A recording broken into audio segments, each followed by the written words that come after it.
de fil comme ça complètement magique l'année dernière. On nous a proposé de travailler autour des grands crus de Nespresso, autour de la gamme rituelle.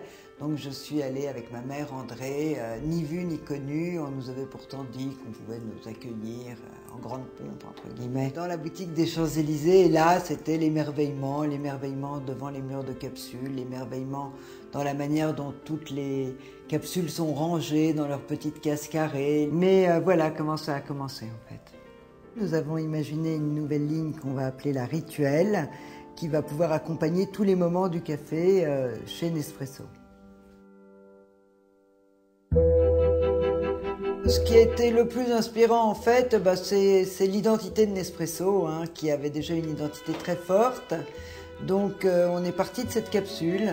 On est parti de cette capsule en premier, on a tourné autour, si je puis dire, et tout à coup on a repensé à la petite tasse en porcelaine blanche, la petite tasse du café du coin, celle qu'on aime, qui nous évoque nos souvenirs, une certaine nostalgie comme ça, et on a voulu créer un petit mariage entre une capsule et une tasse blanche en porcelaine, et voilà comment l'inspiration est née et comment ces tasses sont nées.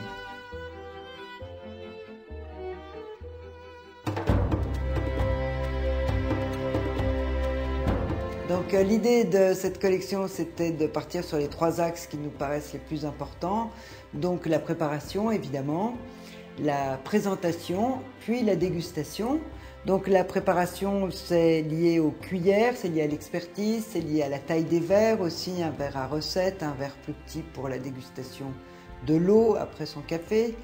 La présentation, eh bien, c'est tout ce qui va être lié à l'esthétique et avant tout dans notre collection à la capsule que l'on aura choisie. Donc en fait on aura une tasse en fonction de la capsule choisie. Si on choisit un ristretto, on aura une tasse beaucoup plus petite que si on choisit d'autres cafés qui méritent d'avoir des tasses plus grandes. Donc vraiment une spécificité de tasse par cru. Puis la dégustation, donc avec des petits bols qui permettent d'accompagner le café de ce qu'on souhaite, des chocolats, des gâteaux, des petits plateaux qui permettent eux aussi de pouvoir accompagner ce moment, ce rituel, et le pot à sucre également, qui a un petit décolleté. En fait, l'idée c'était de travailler sur un petit décolleté, et ce qui va également nous permettre d'attraper plus facilement le bâtonnet de sucre.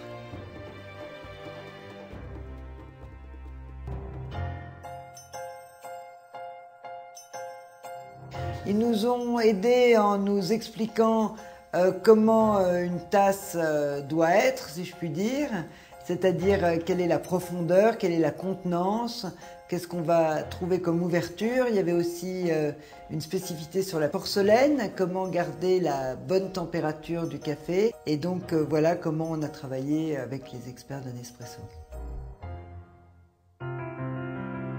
Un projet et Putman, à mon avis, quand on a un lien entre une certaine nostalgie, une nostalgie qui va vous rappeler des souvenirs, qui va vous rappeler des formes aimables, des formes et une certaine vision futuriste. Et je pense que ce projet est complètement Putman dans ce sens-là, c'est qu'on va d'un côté se remémorer notre petite tasse en porcelaine blanche, très calme, très comme ça, qui rappelle des souvenirs à tout le monde, et en même temps cette surprise, ce côté petite tasse en lévitation, cette capsule, enfin voilà, c'est ça le lien vers le futur.